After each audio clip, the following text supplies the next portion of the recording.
Hello everyone. Yes, it's been quite a while since I've had an update. As Tony said, I had some flooding problems, I've had a family illness, just a number of things. I'm retiring in 39 days, so I've just decided to throw a couple minutes out there for you. I have done a few things. I did add a part of the table over here in the corner. Went all the way over the corner and I put the wood wall up so it makes it look a lot nicer. I'm putting all my extra engines and rolling locomotives and rolling stock up on the shelves, which I don't have nearly enough shelf, but I have to add some more shelves. Over here, this is going to be the east side of Bloomington, and it extends out to what they call Towanda Barnes Road and Ireland Grove Road. And out there in that era, there was Illinois Power Company, and I managed to get all the wiring and everything into it. And right next to it was the Pony baseball field, which is all still there.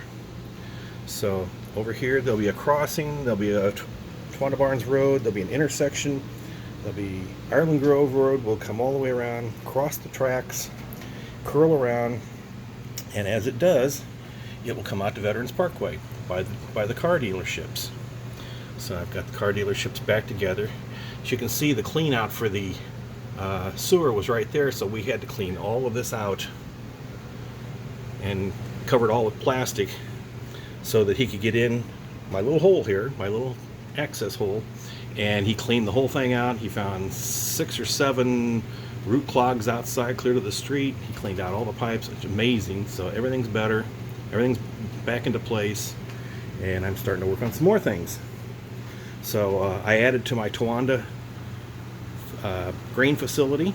I've added a storage shed. I've added the two LP tanks for the dryer. The little dryer I don't have built yet. I got the three grain bins, the main elevator, and right there. And this is right in downtown Towanda. And Veterans Parkway, of course, is going to come all the way around from over there, come through South Bloomington, come around and go through Towanda. So that basically this is East Bloomington, Southeast Bloomington meeting Towanda, and then Towanda will come around. There's my box of lighting. I have all my signals and some NJ International crossing gates and lighting and stuff that I've gotten a good price on. So it comes all the way over. It'll cross over here with an overpass, and Towanda will meet Normal, as it kind of does. I've got a sighting here for the Ralston Purina Roth-Honegger feed store that's in Normal.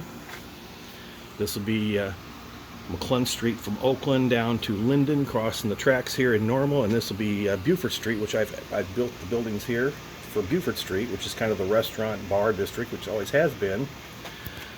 This was the Banner Bread Company. Oh, it smelled so good. Well, they baked bread all the time. Next to it was Apple Tree Records and Apple Tree Stereo, and the Gallery, and Kosher Chuck's Deli. So those were the actual places. And over here, which the building isn't finished yet, I got brick to put on the facade. This is going to be Josie's Pizza Kitchen. So that'll basically resemble that block of Buford Street, and it'll come around the corner and it'll come off the table.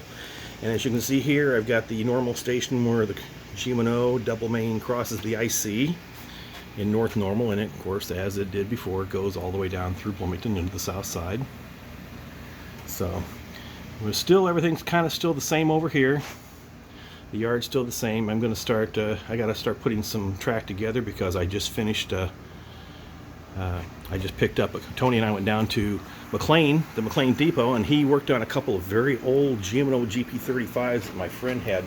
I bought them from him over 40 years ago. They're old Athens, blue box. And he cleaned them up and they run great. And he painted those himself. My friend Jeff did, which hopefully we'll do a video of his fantastic GM&O Bloomington layout one of these days. But he did a great job on this. I mean, you compare that to the factory one, and for being over 40 years old, they look great. So that's kind of what I've done. I've got, still have a connection out here. This is the GM&O, of course. That's the New York Central and the Norfolk and Western to come in and kind of merge with it. It doesn't really, but that's the way we're coming together.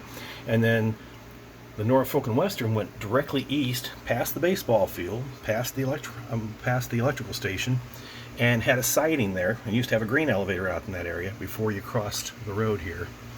So I added that in, put the table in. I'm going to have some shelving underneath here. So the corner looks a whole lot better than it used to. I've got a pretty nice display.